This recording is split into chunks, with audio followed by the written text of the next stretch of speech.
Hello friends, నేను doctor Mounika, consultant 49 hospital, LB Nagar, Hyderabad. Unexplained infertility అంతా బాగానే ఉంది, ఎవ్రీథింగ్ ఆల్ టెస్ట్ నార్మల్ ఉన్నాయి, అయినప్పటికీ ప్రెగ్నెన్సీ రావట్లేదు.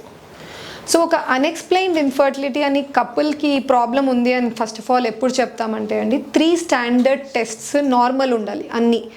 ఫస్ట్, తనకి స్కాన్లో చూసినప్పుడు ప్రతి మంత్ ఒక ఎగ్ పెరిగి రిలీజ్ అవుతూ ఉండాలి, ఓవ్యులేషన్ జరగాలి. సెకండ్, భర్త కణాల పరీక్ష, వీర్య కణాల పరీక్ష అంతా నార్మల్ ఉండాలి.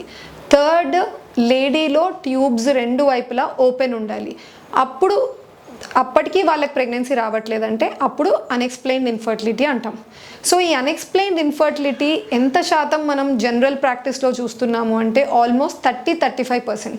ఇప్పుడు ఇన్ని సంవత్సరాలుగా అడ్వాన్స్ టెస్ట్ ఏవేవో వస్తున్నాయి, అయినప్పటికీ ప్రాబ్లం ఇది అని తెలుసుకోలేకపోవడం కపుల్స్లో ఆల్మోస్ట్ 30% ఇప్పుడు కూడా జరుగుతూనే ఉంది.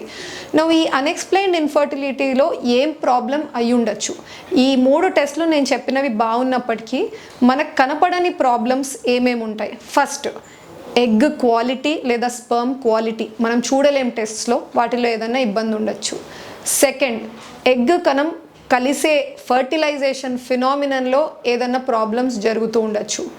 థర్డ్, సటిల్ ట్యూబల్ డిఫెక్ట్స్, అంటే ట్యూబ్ ఓపెన్ ఉంది కానీ ట్యూబ్ లోపల లైనింగ్ ఎలా ఉంది, ట్యూబ్ కరెక్ట్గా అండాశయం మీదనే కూర్చుని ఉందా లేదా, ఎగ్ని కలెక్ట్ చేసుకుంటుందా లేదా, so functions of the tube మనకు అర్థం కావు.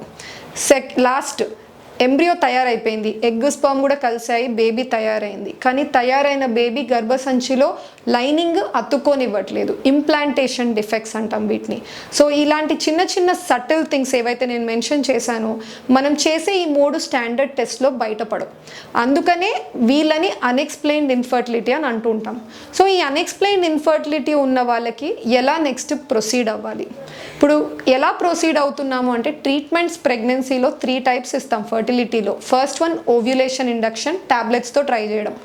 సెకండ్, ఐయుఐ ట్రీట్మెంట్, ఎగ్ విడుదలైనప్పుడు భర్త కణాలను లేడీ గర్భసంచిలో డిపాజిట్ చేసి రావడం. థర్డ్, టెస్ట్ ట్యూబ్ బేబీ పద్ధతి. ఇప్పుడు ఈ అన్ఎక్స్ప్లెయిన్డ్ ఇన్ఫర్టిలిటీ వాళ్ళకు ద గుడ్ థింగ్, మంచి విషయం ఏంటి అంటే, న్యాచురల్గా వాళ్ళకి కన్సీవ్ అయ్యే ఛాన్స్ ఉంది, కానీ ఏదో రీజన్కి కావట్లేదు.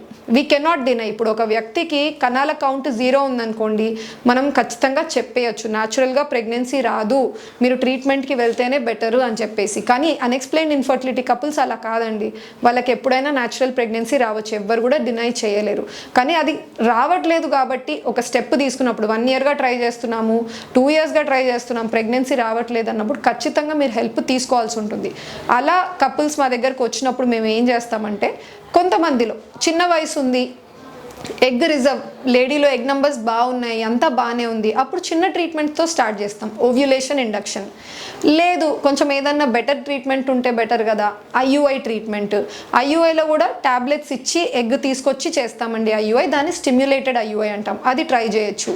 లేదు ఇవన్నీ వర్కౌట్ కావట్లేదు, లేదా ఏజ్ ఎక్కువ ఉంది, ఎగ్ నెంబర్స్ చాలా తక్కువ ఉంది, ఏజ్ 38 ఇయర్స్, పెళ్ళి లేట్గా చేసుకున్నాము, బాడీలో గుడ్ల సంఖ్య తగ్గిపోతూ ఉంది, ఎక్కువ టైం వేస్ట్ చేయకుండా ఐవీఎఫ్ లాంటి ట్రీట్మెంట్ని కూడా షార్ట్గా వెళ్తూ ఉంటారనమాట. అడ్వాన్స్డ్ టెస్ట్ ఏమన్నా చేయొచ్చా ఇటువంటి కపుల్స్లో? Yes, one of the test sperm DFI, DNA fragmentation. ఇప్పుడు మీరు ఎంతసేపు కణాల పరీక్షలో నంబర్స్, కదలిక శాతం తప్ప ఎక్స్ట్రా ఇన్ఫర్మేషన్ మనకు దాంట్లో దొరకదు. ప్రతి కణంలో ఉన్న డిఎన్ఏ ఎంత బాగా ఉంది, డ్యామేజ్ ఎక్కువగా ఉంది అనేది పిక్ చేయడానికి ఈ అడ్వాన్స్ టెస్ట్ మీరు చేయొచ్చు. అది దాంట్లో ఏమన్నా ప్రాబ్లం ఉంది అని బయటపడితే మేబీ సమ్ టాబ్లెట్స్ కరెక్షన్ తీసుకుంటే కూడా న్యాచురల్ కన్సెప్షన్ ఛాన్సెస్ ఉంటాయి. సెకండ్ వచ్చేసి క్యారియోటైపింగ్. ఇప్పుడు లేడీ అండ్ హస్బెండ్లో జన్యుపరంగా ఏదైనా ఇబ్బంది వస్తుందా, సో దాంట్లో మనం క్యారియోటైపింగ్ చేస్తే నార్మల్లీ లేడీకి 46XX, మగవాళ్ళకి 46XY ఉండాలి. వీటిలో ఏమన్నా ఇబ్బందులు ఉన్నాయన్నది మీకు క్యారియోటైపింగ్ అన్న టెస్ట్లో కూడా బయటపడుతూ ఉంటాయి. సో ఇలాంటి అడ్వాన్స్ టెస్ట్ కూడా కొంతమందిలో మేము చేస్తూ ఉంటాం. అదర్వైజ్ ట్రీట్మెంట్ ప్రోటోకాల్ పర్సే, వాళ్ళ ఏజ్, వాళ్ళ ఎగ్ రిజర్వ్, వాళ్ళ ఫ్యామిలీ ప్లాన్ ఏంటి, అసలు ఎంతమంది పిల్లలు కావాలని అనుకుంటున్నారు. కొంతమంది ఒక్క కిడ్ చాలనుకుంటారండి, కొంతమంది 2 ఉండాలనుకుంటారు. సో వాళ్ళ సైజ్ ఆఫ్ ద ఫ్యామిలీ, వాళ్ళ ప్లాన్ ఏంటి అన్న దాన్ని బట్టి వాళ్ళతో డిస్కస్ చేసి వాళ్ళకి ఏ ట్రీట్మెంట్ బెస్టో వాళ్ళకు అడ్వైస్ చేస్తూ ఉంటాం. Thank you.